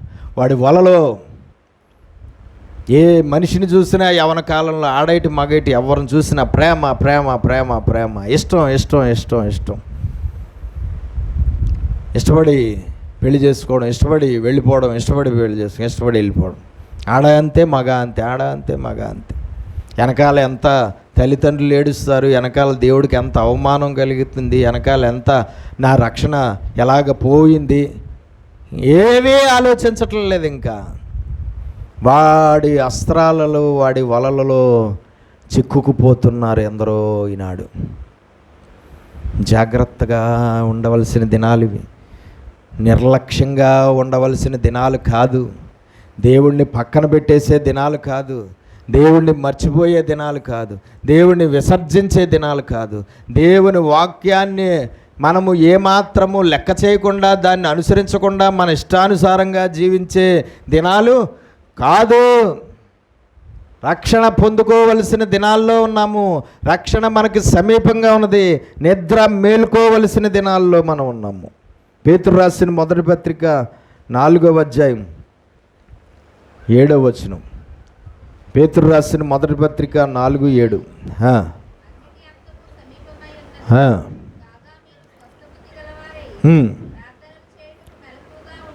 స్వస్థ బుద్ధి కలవారై, మీ బుద్ధిని మార్చుకుని, మీ క్రియలను మార్చుకుని, మీ ప్రవర్తనను మార్చుకుని, మీ నడవడికను మార్చుకుని, స్వస్థ బుద్ధి గలవారై మెలకుగా ఉండి ప్రార్థన చెయ్యవలసిన వారై ఉన్నారు అంటున్నాడు సంఘంతో. మెలకుగా ఉండి ప్రార్థన చేయడం అంటే ఏంటి? అస్సలు నిద్రపోకుండా ప్రార్థనలోనే గడపడమా? నిద్రపోకుండా ప్రార్థనలోనే గడపమని దాని అర్థమా? లేదంటే మెలకుగా ఉండి ప్రార్థన చేయడం అంటే ఏంటి? ఆత్మీయ స్థితిలో జాగ్రత్త కలిగి, జ్ఞానము కలిగి ప్రవర్తిస్తూ దేవుని పాదాల దగ్గర ఎడతెగక ప్రార్థన చేస్తూ ఉంటే ఆ ప్రార్థనే మిమ్మల్ని కాపాడుతుంది అంటున్నాడు.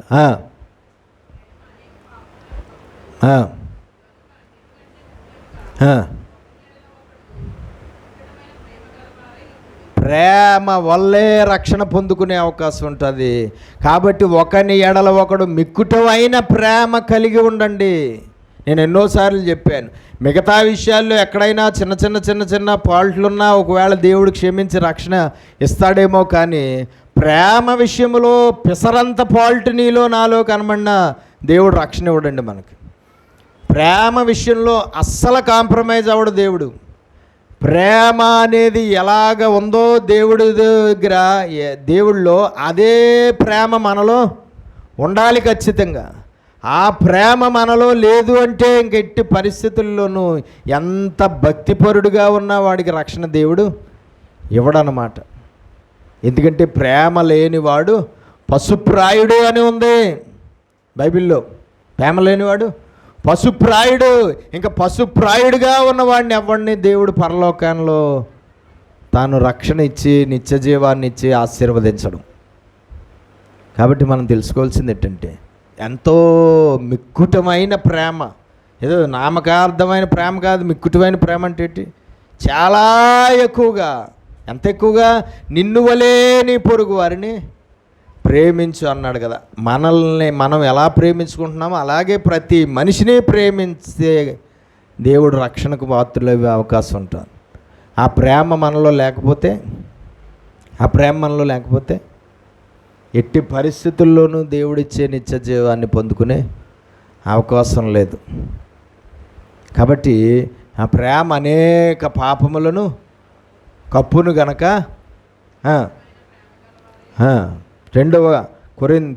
పేతురు రాసిన 2వ పత్రిక, అపోస్తులైన పేతురు రాసిన 2వ పత్రిక 3వ అధ్యాయం 11 నుంచి 3:11 నుంచి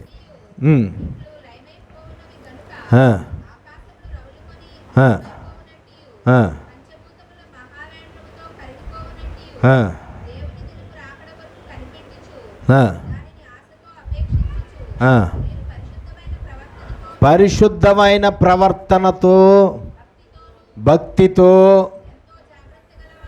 ఎంతో జాగ్రత్త గలవారై ఉండవలెను. ఎందుకంటే దేవుడు రాకడ సమీపించబోతున్నది. దేవుడు రాకడ దినాలు కనబడుతున్నాయి, సూచనలన్నీ కనబడుతున్నాయి. కాబట్టి మీరు ఎంతో పరిశుద్ధమైన ప్రవర్తనతో, పరిశుద్ధులు అవడం గొప్పతనం కాదు, పరిశుద్ధమైన ప్రవర్తనతో జీవించడం గొప్పతనం. పరిశుద్ధులుగా మారడం గొప్పతనం కాదు, పరిశుద్ధులుగా ఉండడం గొప్పతనం. పరిశుద్ధులు అవడం గొప్పతనం కాదు, పరిశుద్ధతను కాపాడుకోవడం గొప్పతనం. పరిశుద్ధతను పోగొట్టుకోకుండా బ్రతకడం గొప్పతనం. ఏమంటున్నాడు అక్కడ సంఘంతో? ఆయన వచ్చే సమయం దగ్గర పడింది కాబట్టి, ఆయన రాకడకు సమయం దగ్గర పడింది కాబట్టి, మీరు వచ్చినప్పుడు ఎత్తపడాలి. కాబట్టి మీరు ఎత్తపడాలంటే ఏం కలిగి ఉండాలట? పరిశుద్ధ ప్రవర్తనతోనూ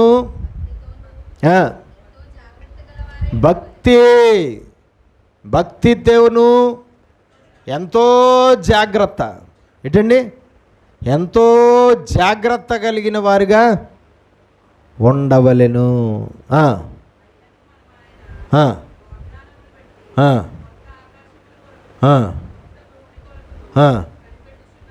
కొత్త ఆకాశం, కొత్త భూమి, కొత్త నూతన యెరూషలేములో మనము ప్రవేశించి అందులో జీవించాలి.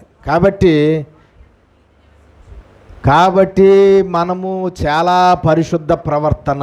ఇప్పుడు ఈ వాక్య ప్రకారంగా ఏ క్రైస్తవుల్లోనైనా పరిశుద్ధ ప్రవర్తన లేదు అంటే ఏంటి? పరిశుద్ధుడు అయ్యాడు కానీ పరిశుద్ధ ప్రవర్తన లేదండి. కనబడుతుంది క్రియల్లో.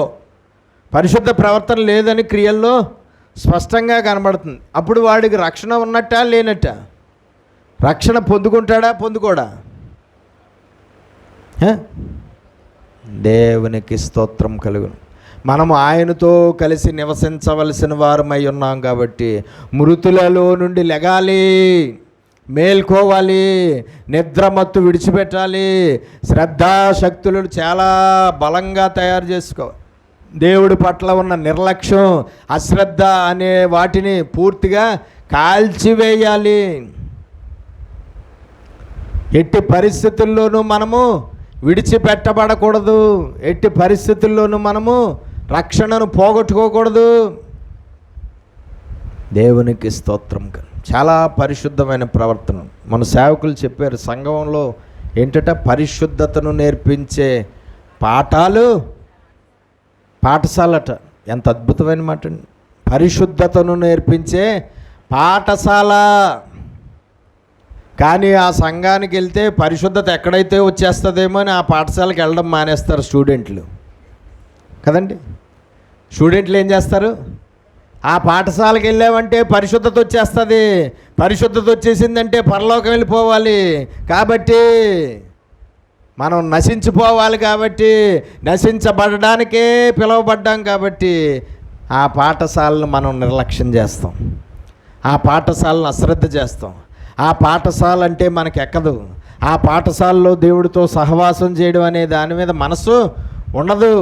ఆ పాఠశాల మనకు ముఖ్యం కాదు, లోకం ముఖ్యం. లోక సంబంధమైన కార్యకలాపాలు ముఖ్యం, లోకంలో ఉన్నటువంటి ఐహిక విచారాలు ముఖ్యం, లోకంలో ఉన్న ఫంక్షన్లు ముఖ్యం, లోకంలో ఉన్న పనులు ముఖ్యం. పరిశుద్ధతను నేర్పించే పాఠశాలకు వెళ్ళి పాఠాలు నేర్చుకున్నామంటే పరిశుద్ధులం అయిపోతాం. అందుకనే ఏం చేస్తున్నారు క్రైస్తవులు? చాలామంది వారి పాఠశాలకు ఆబ్సెంట్లు. చూడండి, స్కూల్కి వెళ్ళే స్టూడెంట్ ఎక్కువ ఆబ్సెంట్లు పడితే ఏమవుతాడు? ఎక్కువ ఆబ్సెంట్లు ఉంటే ఏమవుతాడు? నెక్స్ట్ తరగతిలోకి ప్రవేశించలేడు. అలాగే క్రైస్తవుల జీవితాల్లో కూడా ఎక్కువ ఆబ్సెంట్లు ఉన్నాయనుకోండి, వాళ్ళు నెక్స్ట్ జీవము ఏదైతే ఉందో ఆ జీవంలోనికి ప్రవేశించలేరు. నెక్స్ట్ ప్లేస్ ఏదైతే ఉందో ఆ ప్లేస్లో అడుగు పెట్టలేరు. నెక్స్ట్ బ్రతుకు ఏదైతే ఉందో ఆ బ్రతుకును పొందుకోలేరు. ఎందుకంటే దేవుడు అంటాడు, నీకు ఆబ్సెంట్లు ఎక్కువ ఉన్నాయి, నువ్వు నా దగ్గర నివసించడానికి అర్హుడవు కాదు, నువ్వు నాతో నివసించడానికి అర్హురాలు కాదు. దేవునికి స్తోత్రం కలుగునుగా. కాబట్టి మనం తెలుసుకోవాల్సింది పరిశుద్ధ ప్రవర్తన ఎంతో జాగ్రత్త కలిగి మనము ఉండాలంటున్నాడు. చదవండి ఒకసారి కొరింథీయులకు రాసినటువంటి మొదటి పత్రిక 15:34.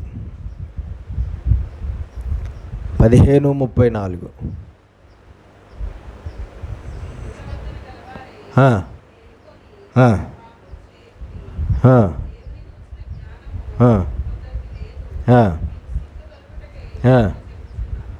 ఏమంటున్నాడండి ఇక్కడ ఆయన? నీతి ప్రవర్తన గలవారై. నీతిమంతుడు అయిన తర్వాత ఇంక నీతి ప్రవర్తన ఎందుకు? నీతిమంతుడు అయిపోయాడు కదా. నీతిమంతుడు అయిపోయిన తర్వాత నీతి ప్రవర్తనతో పనే ఉంది. నీతిమంతుడు అయిపోయాడు కాబట్టి రక్షించబడిపోతాడు కదా. కానీ నీతిమంతుడికి నీతి ప్రవర్తన కావాలట, పరిశుద్ధుడికి పరిశుద్ధమైన ప్రవర్తన కావాలట. దేవునికి స్తోత్రం కలుగునుగాక. కాబట్టి నీతి ప్రవర్తన గలవారై మేల్కొని, ఆత్మీయంగా మేల్కొని, పాపం విషయంలో మేల్కొని, లోకం విషయంలో మేల్కొని, పాపము చేయకుడి. దేవుణ్ణి గూర్చిన జ్ఞానము కొందరికి లేదు. సిగ్గు కలగాలని చెప్తున్నాను నేను మీకు. ఏం కలగాలని? మీకు సిగ్గు కలగాలనే చెప్తున్నాను. ఎవరికి చెప్తున్నాడు ఆయన సిగ్గు కలగాలని? అన్యులకా? ఏంటండి, అన్యులకా? అక్కడ సిగ్గు కలగాలని చెప్తున్నది ఎవరికి కలగాలి? సిగ్గు సంఘానికి కలగాలి. ఎవరికి రావాలి జాగ్రత్త? సంఘానికి. ఎవరు మెలకుగా ఉండాలి? సంఘము. ఎందుకంటే మనము ఉగ్రత పొందుటకు నియమించబడలేదు, మనం రక్షణ పొందుటకు నియమించబడ్డాం. పొందేసేమా రక్షణ? ఇంకా లేదు. పొందవలసిన దినాలు దగ్గరలో ఉన్నాయి, పొందవలసిన కాలానికి సమీపించాం. కాబట్టి ఆ రక్షణ మనం పొందులాగున నీతి ప్రవర్తన కలిగిన వారై, పరిశుద్ధ ప్రవర్తన కలిగిన వారై, ఎంతో జాగ్రత్త కలిగి, మేలుకోవ కలిగి, నిద్రలో నుండి మేలుకొని, అశ్రద్ధలో నుండి మేలుకొని ఇదవ్వాలి. దేవునికి స్తోత్రం కలుగును. మేలుకుని ఏమవ్వాలండి? రక్షణ పొందాలి. మృతులులాగా ఉండిపోతే రక్షణ పొందే అవకాశం లేదు. ఆత్మీయంగా మృతమైన స్థితిలోనికి వెళ్ళిపోతే రక్షణ పొందే అవకాశం ఉండదు. పరలోకంలో అడుగుపెట్టే అవకాశం ఉండదు. కాబట్టి అన్ని విషయాల్లోనూ జాగ్రత్త. ప్రేమ కలిగి ఉండుటకు జాగ్రత్త పడాలి, పరిశుద్ధత కలిగి ఉండుటకు జాగ్రత్త పడాలి, భక్తి కలిగి ఉండుటకు జాగ్రత్త పడాలి, సాతానుడు వలలో చిక్కుకోకుండా ఉండుటకు జాగ్రత్త పడాలి. చాలా వాడి తంత్రాల విషయంలో జాగ్రత్త పడాలి, వాడి వలల విషయంలో జాగ్రత్త పడాలి, వాడి మోసాల విషయంలో జాగ్రత్త పడాలి, వాడి యొక్క ప్రేరేపణల విషయంలో జాగ్రత్త పడాలి, పాపం విషయంలో, లోకం విషయంలో, శరీరం విషయంలో జాగ్రత్త పడాలి. పడిపోకుండా జాగ్రత్త పడాలి, జారిపోకుండా జాగ్రత్త పడాలి, కూలిపోకుండా జాగ్రత్త పడాలి, అజ్ఞానం అయిపోకుండా జాగ్రత్త పడాలి, బుద్ధి లేని కన్యకులం అయిపోకుండా జాగ్రత్త పడాలి.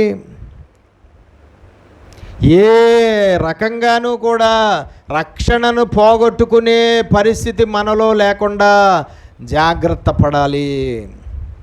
నిత్య జీవాన్ని పోగొట్టుకునే పరిస్థితి మనలో లేకుండా మనం చాలా జాగ్రత్త పడాలి, చాలా జాగ్రత్త పడాలి. కాబట్టి చాలా జాగ్రత్తగా ఉండాలి క్రైస్తవుడు చాలా నిర్లక్ష్యంగా ఉంటాడు, కానీ నిజానికి క్రైస్తవుడు చాలా జాగ్రత్తగా ఉండాలండి. ఎందుకంటే మనము రక్షించబడాలి కాబట్టి, రక్షించబడ్డం అనేది అంత సులువైన పనేమి కాదు కాబట్టి, పరలోకం వెళ్ళడం అనేది అంత సులువైన పని కాదు కాబట్టి, నిత్య జీవం పొందుకోవడం అనేది అంత సులువైన పని కాదు కాబట్టి, దేవుని మహిమలో ప్రవేశించడం అనేది అంత సులువైన పని కాదు కాబట్టి, అందరూ పాపం చేసి దేవుడు అనుగ్రహించు మహిమను పొందలేకపోతున్నారు. ఒకవేళ పరిశుద్ధులు అయిన మనము కూడా మళ్ళా పాపములు చేస్తే, మనం కూడా పరిశుద్ధులు అయినా సరే, సంఘంగా ఉన్నా సరే, మనము మరలా పాపములు చేస్తే మనం కూడా దేవుడు అనుగ్రహించు మహిమను పొందలేము. దేవుడు మహిమలోకి వెళ్ళిపోతాము, రక్షణ పొందేశాము, పరలోకంలో అడుగు పెట్టేస్తాము, నిత్య జీవాన్ని అనుభవించేస్తాము అనుకుని ఇంకా మనకు దక్కకముందే అవన్నీ దక్కేసాయి అన్నట్టుగా మనం చాలా ధీమాగా బతికేమనుకోండి, పోతాం నరకానికి. అవి ఇంకా దక్కలేదు, మనకి దక్కయ్యా, ఆ ప్లేస్కి ఇంకా వెళ్ళలేదు, ఆయన మహిమలో ఇంకా ప్రవేశించలేదు, ఆయన ఇచ్చే నిత్య జీవాన్ని ఇంకా పొందుకోలేదు, ఆయన రక్షణ ఇంకా ప్రాసెస్లో ఉన్నాం. ఇంకా ఎందులో ఉన్నాం? ప్రాసెస్లో ఉన్నాం. ఏ మాత్రము కూడా మనము ఇదైపోవడానికి వీల్లేదు. ఎంతో తెలివైనవాడు అపవాది. వాడి తెలివితేటల ముందు క్రైస్తవులు తెలివితేటలు ఎందుకు పనిచేయవు? పనిచేస్తాయా? లేదండి, నా తెలివితేటల ముందు అపవాది తెలివితేటలు ఎందుకు పనిచేయవు అన్నవాడు చేతులు ఎత్తండి సార్. నా తెలివితేటల ముందు అపవాది తెలివితేటలు ఎందుకు పనిచేయవు అన్నవాడు చేతులు ఎత్తండి. ఒక్కడు ఉండడు క్రైస్తవుల్లో, ఒక్కడు కూడా ఉండడండి. ఎందుకంటే మన తెలివితేటలు వాడి తెలివితేటల ముందు ఎందుకు పనిచేయవు అన్నమాట. ఎంతో తెలివిగా లాగేస్తాడు, బోల్డ్ మందిని లాగేస్తున్నాడు. ఇప్పుడు సమాజంలో మనం చూస్తున్నాం, నువ్వా నేనా అన్న వాళ్ళనే లాగేస్తున్నాడే. నువ్వా నేనా అన్న ఆత్మపూర్ణుడైన సంసోనే అయిపోయాడే. నువ్వా నేనా అన్న మహాజ్ఞాని అయిన సొలొమోనే అయిపోయాడే. నువ్వెంత నేనెంత ఏంటండి? నువ్వా నేనా అన్న సౌలే అయిపోయాడే. ఎంత మనం వాళ్ళతో పోల్చుకుంటే. కాబట్టి మనం తెలుసుకోవాల్సింది ఏంటంటే, చాలా జాగ్రత్తగా ఉండాలి, చాలా మెలకుగా ఉండాలి. దేవుడు హృదయానుసారుడు అన్న సాక్ష్యం పొందిన వాడినే ఏమైపోయాడు? ఒకానొక సమయంలో జారిపోయాడు. ఇంకా దేవుని కృప ఎంతో మెలకువ కలిగి వెంటనే వెంటనే సెట్ అయ్యి వెంటనే పశ్చాత్తాపడి వెంటనే దేవుడి వైపు టర్న్ అయిన కారణంగా రక్షణ అయితే మళ్ళా దేవుడిచ్చాడు, కానీ దాని పాపం యొక్క ప్రతిఫలం మాత్రం అనుభవించవలసి వచ్చింది. ఎన్నోసార్లు చెప్పాను, ఒకవేళ మనం మళ్ళా పాపంలో కూలిపోయి ఇదైపోయిన తర్వాత మళ్ళా పశ్చాత్తాపంతో దావీదులాగా పూర్తిగా యూటర్న్ తీసుకుంటే రక్షణ దొరుకుతుందేమో, కానీ నిత్య జీవం దొరుకుతుందేమో, కానీ ఆ చేసిన పాపం యొక్క శిక్ష మాత్రం అనుభవించవలసిందే భూమి మీద. ఎవ్వడో తప్పించుకోవడం అనేది జరిగే పని కాదు. ఎవ్వడో తప్పించుకోవడం అనేది జరిగింది. ఒకసారి మన చర్చి విశ్వాస కాదు కానీ వేరే చర్చి విశ్వాస ఒకనొక ప్రదేశానికి నేను వెళ్తే వేరే చర్చి విశ్వాస వచ్చి భయంకరమైన శిక్ష అనుభవిస్తున్నానండి, కుటుంబం అంతా వాళ్ళు అనుభవిస్తున్న శిక్ష ఏంటో చెప్పారు. అది దేవుడి దగ్గర నుంచి వచ్చిన శిక్ష అని కూడా చెప్పడం జరిగింది. ఆ కుటుంబ సభ్యులు దేవుడు ఆ శిక్ష పంపించడానికి ఎలాగా ఉన్నారో అది కూడా చెప్పారు. దానివల్ల దేవుడి శిక్ష వచ్చిందని చెప్పారు. దేవుడి శిక్ష అనుభవిస్తున్నావు అని చెప్పారు. ప్రస్తుతం శిక్షలో ఉన్నామని కూడా చెప్పారు. అయితే ప్రేయర్ రిక్వెస్ట్ ఏంటో తెలుసా?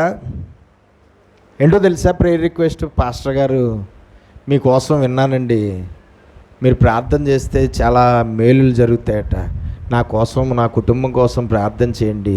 మీరు ప్రార్థన చేసిన వెంటనే ఆ శిక్ష పోవాలండి అంటుంది. ఏం పోవాలట? మీరు ప్రార్థన చేసిన వెంటనే ఏం పోవాలట? కొన్ని సంవత్సరాలుగా అనుభవిస్తున్న శిక్ష మా ఫ్యామిలీకి ఇమీడియట్గా పోవాలంట. మీ ప్రార్థన చాలా పవర్ఫుల్ అని విన్నాను, అందుకే ప్రార్థన చేయించుకోవడానికి అంత దూరం నుంచి వచ్చాను, ప్రార్థన చేయండి. అప్పుడు అన్నాను, నా ప్రార్థన చాలా పవర్ఫుల్ అని మీకు ఎవడు చెప్పాడో కానీ పచ్చి అబద్ధం అమ్మా.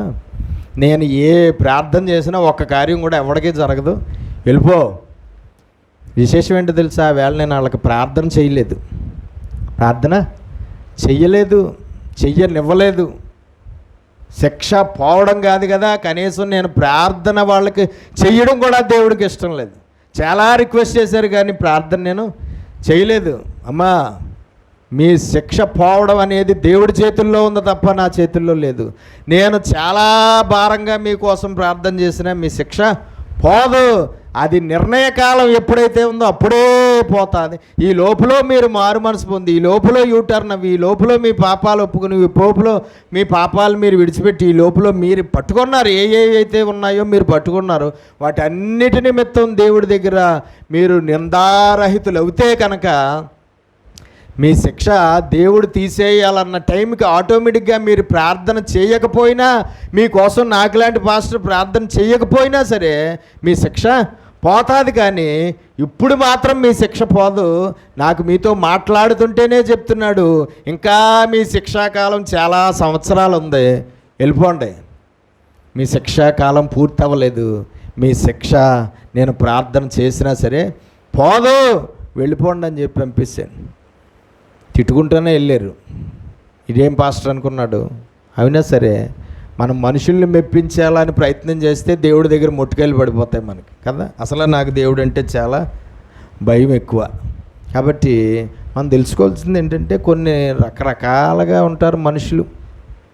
కొందరిలో జ్ఞానము లేదు. అలాగే దేవుడి దగ్గర నుంచి వచ్చిన శిక్ష దేవుడే తీసివేస్తాడు తప్ప పాస్టర్ గారు తీసివేయలేరు అన్న జ్ఞానం ఉందా? లేదు. దేవునికి స్తోత్రం కలుగునుగా.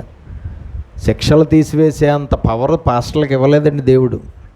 దేవుడి శిక్షలు తీసివేసే అంత పవర్ పాస్టర్లకి ఇవ్వలేదు దేవుడు. చాలామంది చెప్తారు, మీరు ఎన్ని సంవత్సరాల నుంచి ఎలాంటి బాధలు అనుభవిస్తున్నారు, ఎలాంటి రోగాలు అనుభవిస్తున్నారు, ఎలాంటి నష్టాలు అనుభవిస్తున్నారు, ఎలాంటి కష్టాలు అనుభవిస్తున్నారు, ఏదైనా సరే రండి ఇప్పుడు మీకు ప్రార్థన చేస్తాను, మీరు కళ్ళు మూసుకోండి, అన్నీ పోతాయి అని చెప్పి చాలా మోసపు మాటలు పలుకుతూ పాస్టర్లు పెద్ద పెద్ద పాస్టర్ల కింద చలామణి అయిపోతున్నారు. కానీ బోల్డ్ అంత డబ్బు సంపాదించేస్తున్నారు. కానీ అలాగా ఇంతకీ ఏమీ పోవు. ఎందుకంటే నేను మూయగా తెరవగలిగిన వాడు ఎవడు? నేను తెరవగా మూయగలిగిన వాడు ఎవడు? మనుష్యులను మోసం చేసి పాస్టర్లు కోటీశ్వర్లు అయిపోతున్నారు. కానీ మన అజ్ఞానాన్ని వాళ్ళు క్యాష్ చేసుకుంటున్నారు. కానీ ఇంతకీ ఎలాంటిదైనా సరే పోతుందంటే అది దేవుడి దగ్గర నుంచి వచ్చింది కూడా పోతుందా? నువ్వు ప్రార్థన చేస్తే పోతుందా?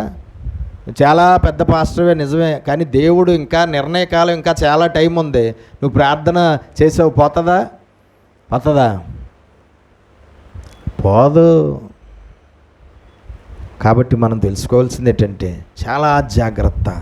పరిశుద్ధమైన ప్రవర్తన గలవారై, నీతి ప్రవర్తన గలవారై, నీతివంతులయ్యారు, నీతి ప్రవర్తన కలిగి ఉండండి.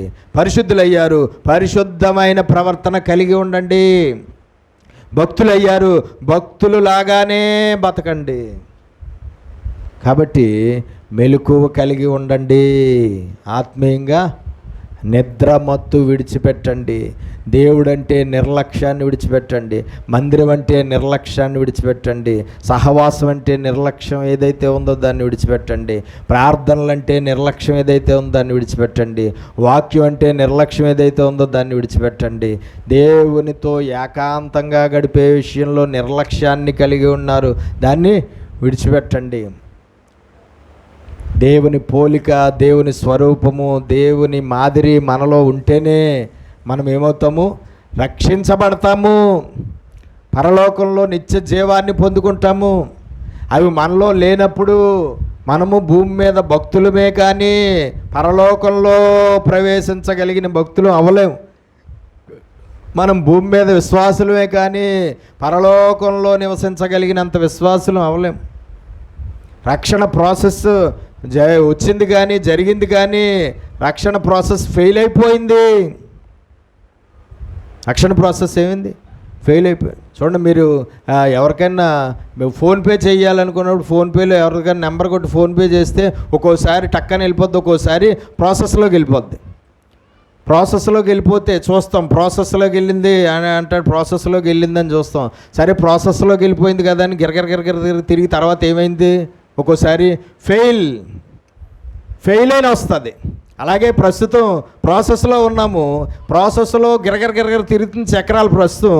కానీ ఇందులో పాస్ అయ్యేవారు ఎంతమందో, ఫెయిల్ అయ్యేవారు ఎంతమందో చెప్పలేం. ఫెయిల్ అని వచ్చిందంటే ఇంకా నువ్వు ఎవరికైతే డబ్బులు కొట్టేవో అవి వెళ్ళలేదు, ఆడికి ఏమవ్వలేదు, ఫెయిల్. నీ దగ్గర ఫోన్పే ఉంది, ఆ ఫోన్పేలో అకౌంట్లో డబ్బులు ఉన్నాయి, నువ్వు అవతలోడు కొట్టేవు, అన్నీ జరిగినాయి, కానీ వెళ్ళలేదంతే. అలాగే మనకు కూడా విశ్వాసం ఉంటుంది, బాప్తిసం ఉంటుంది, మందిరం ఉంటుంది, ప్రార్థన ఉంటుంది, కానుకలు ఉంటాయి, అన్నీ ఉంటాయి, కానీ పరలోకం లేదంతే. ఇది చాలా మందిలో జరుగుతూ ఉంటుంది. అందుకనే చెప్తున్నాడు, మనము నశించిపోవడానికి పిలవబడలేదు, మనం ఉగ్రత పాలవడానికి పిలవబడలేదు, మనం నరకానికి వెళ్ళిపోవడానికి మనం నియమించబడలేదు, మనము రక్షించబడడానికే నియమించబడ్డాం. కాబట్టి రక్షణ పొందుకునే సమయం దగ్గర పడింది. కాబట్టి మెలకుగా ఉండండి, జాగ్రత్తగా ఉండండి, నిద్రమత్తు నుండి బయటికి రండి, పరిశుద్ధ ప్రవర్తన, నీతి ప్రవర్తన కలిగి ఉండండి, జాగ్రత్తగా ఉండండి. మీ బ్రతుకు విషయములో చాలామంది క్రైస్తవులది భక్తి బాగానే ఉంటుంది, బ్రతుకు బాగోదు. భక్తి బాగానే ఉంటుంది, పొద్దున్నే లేచి ప్రార్థన చేయడం బాగానే ఉంటుంది, పొద్దున్నే లేచి వాక్యాన్ని చదవడం బాగానే ఉంటుంది, మందిరానికి వెళ్ళడం బాగానే ఉంటుంది, కానుకలు ఇవ్వడం బాగానే ఉంటుంది, పాటలు పాడడం బాగానే ఉంటుంది, ఇలాగ చెప్పుకుంటూ పోతే భక్తి బాగానే ఉంటుంది. కానీ చాలామంది క్రైస్తవులు బ్రతుకు బాగోదు. కానీ బ్రతుకు బాగున్న భక్తుడికే రక్షణ, బ్రతుకు బాగోలేని భక్తుడికి రక్షణ లేదు. భక్తి ఉంటే రక్షణ దొరకదు, బ్రతుకుంటేనే ఆ భక్తుడికి రక్షణ దొరుకుతుంది. ఆ బ్రతుకు ఎలాంటి బ్రతుకై ఉండాలి? దేవుడు చూపించిన మాదిరి బ్రతుకు. నా మాదిరి ఉంచిపోతున్నాను అంటున్నాడు కదా యేసయ్య. నా మాదిరిని నేను ఉంచి వెళ్ళాను, ఆ మాదిరిని ఫాలో అవ్వండి అన్నాడు. ఆ మాదిరి బ్రతుకు ఏ క్రైస్తవుల్లో, ఏ భక్తుల్లో ఉంటుందో ఆ భక్తుడికే లాస్ట్కి ఏం దొరుకుతుంది? రక్షణ దొరుకుతుంది. ఆ మాదిరి లేని భక్తుడికి రక్షణ దొరకదు. మనం భక్తులంగా మారడం గొప్పతనం కాదు, యేసుక్రీస్తు ప్రభువు మనకి చూపించిన మాదిరి కలిగిన భక్తులుగా మారితేనే ఆయనతో కలిసి నివసించే అవకాశం మనకి దొరుకుతుంది. ఆయన ఇచ్చిన రక్షణ పొందుకునే అవకాశం మనకి దొరుకుతుంది. ఆయన మాదిరి ఒకలాగా ఉంది, మన బ్రతుకు ఒకలాగా ఉంది. ఆయన మాదిరి ఒకలాగా ఉంది, మన బ్రతుకు ఒకలాగా ఉంది. కానీ భక్తుడే, కానీ భక్తురాలే, కానీ ఆయనలాగా లేదు బ్రతుకు. అప్పుడు నువ్వెవడవో నాకు తెలీదు, నేను ఎన్నడూ నిన్ను చూడలేదు అని తలుపులేసేస్తాను. ఇంకేమీ చేయలేము మనం, ఇంకేమీ చేసే అవకాశం ఉండదు. నేర్చుకుందాం ఇంకా వచ్చే వారం కూడా కొన్ని విషయాలు. ప్రార్థన చేసుకుందాం. పరిశుద్ధుడా, ప్రేమ కలిగిన మా ప్రియ పరలోకపు తండ్రి, నీ శ్రేష్టమైన ఘనమైన నామమును బట్టి స్తోత్రాలు అయ్యా. ఈ ఉదయకాల సమయంలో ఇంతవరకు నీవు మాకు బోధించిన నీ వాక్యాన్ని బట్టి స్తోత్రాలు. విన్న వాక్యం విని విడిచిపెట్టేవారిగా ఉండి మమ్మల్ని మేము మోసం చేసుకోకుండా విన్న వాక్యాన్ని అనుసరించి జీవించేలాగా మాకు సహాయం చేయి. వాక్య ప్రకారమైన ప్రవర్తనతో, వాక్య ప్రకారమైన క్రియలతో, వాక్య ప్రకారమైన నడవడికతో ఎంతో జాగ్రత్త కలిగినటువంటి అయ్యా భక్తులుగా మేము జీవించి నీ రక్షణను పొందుకోవాలి తండ్రి. నీ రక్షణను మేము పొందుకోలేదు, ఇంకా రక్షణ పొందేసుకున్నాము అనుకుంటే అది అజ్ఞానం. రక్షణ ఇంకా మేము పొందుకోలేదు, నీ రక్షణ మేము పొందుకోవాలి. నీతిమంతులం అయ్యాము, నీతి ప్రవర్తన కలిగి ఉండాలి. పరిశుద్ధులం అయ్యాము, పరిశుద్ధమైన ప్రవర్తన కలిగి ఉండాలి. భక్తులు అయ్యాము, భక్తి దేవా క్రియారూపకంగా అయ్యా వాక్యానుసారంగా ఉండాలి. శక్తి కలిగిన భక్తిగా ఉండాలి ప్రభు. లేకుండా అలా కాకుండా నాయనా మా రూటు ఒకలాగా ఉంది, నీ వాక్యం ఒకలాగా ఉంది, కానీ మేము భక్తులమే అయినా ఆ భక్తులు పరలోకంలో నీవిచ్చే రక్షణ పొందుకోలేరు ప్రభు. మా బ్రతుకు ఒకలాగా ఉంది, నీవు చూపించిన మాదిరి ఇంకోలాగా ఉంది. అటువంటి భక్తులకి రక్షణ దొరకదు నాయన. అయ్యా ఎంతో మెలకువ కలిగి జీవించవలసిన దినాలు, ఎంతో జాగ్రత్త కలిగి జీవించవలసిన దినాలు, ఎంతో జ్ఞానము కలిగి జీవించవలసిన దినాలు, ఎంతో దేవా వివేచన కలిగి నడుచుకోవలసిన దినాలు. నిన్ను అస్సలా నిర్లక్ష్యం చేసే దినాలు కాదు, నిన్ను విసర్జించే దినాలు కాదు, నీ సహవాసాన్ని విసర్జించే దినాలు కాదు, నీ మందిరాన్ని విసర్జించే దినాలు కాదు, నీ ఆరాధనలు విసర్జించే దినాలు కాదు. లోకంలో పడిపోయి నిన్ను, నీ మందిరాన్ని, నీ ఆరాధనలు, నీ సహవాసాన్ని విసర్జించి అజ్ఞానుల వలె మేము దేవా జీవిస్తే అటువంటి అజ్ఞానులకు రక్షణ దొరకదు, అటువంటి అజ్ఞానులకు నిత్య జీవం దొరకదు నాయన. దేవారాత్రులు నిన్ను సేవించాలి. సమయం అనక అసమయం అనక నిన్ను సేవించవలసిన దినాలు, పూజించవలసిన దినాలు, ఆరాధించవలసిన దినాలు, నీతో సహవాసం చేయవలసిన దినాలు తండ్రి. దేవారాత్రులు వాక్యాన్ని ధ్యానించవలసిన దినాలు, దేవారాత్రులు ఆ వాక్య ప్రకారంగా జాగ్రత్త కలిగి భయం కలిగి బ్రతకవలసిన దినాలు. ఎక్కడ పడిపోయేలాగా ఉందో, ఎక్కడ జారిపోయేలాగా ఉందో, ఎక్కడ తోలిపోయేలాగా ఉందో, ఎక్కడ తొలగిపోయేలాగా ఉందో మా ప్రవర్తన, మా క్రియలు చాలా వివేచనతో వెతుక్కోవలసిన దినాలు తండ్రి. మమ్మల్ని మేము పరిశీలన చేసుకోవలసిన దినాలు, మమ్మల్ని మేము పరీక్షించుకోవలసిన దినాలయ్యా ఇవి. మెలకువ కలిగి నిద్రమత్తు నుంచి బయటకు వచ్చి మెలకువగా ఉండవలసిన దినాలు ప్రభువా. ఏ మాత్రం అజాగ్రత్త మాలో ఉన్న నిత్య జీవం మాకు దూరం అయిపోతుంది, రక్షణ మాకు దూరం అయిపోతుంది. కాబట్టి ఎంతో జ్ఞానము, తెలివి, వివేచన, వివేకము, జాగ్రత్త మాకందరికీ మీరు దయచేయమని యేసు పరిశుద్ధ నామమున ప్రార్థన అడిగి వేడుకొనుచున్నాం పరమ తండ్రి. ఆమేన్.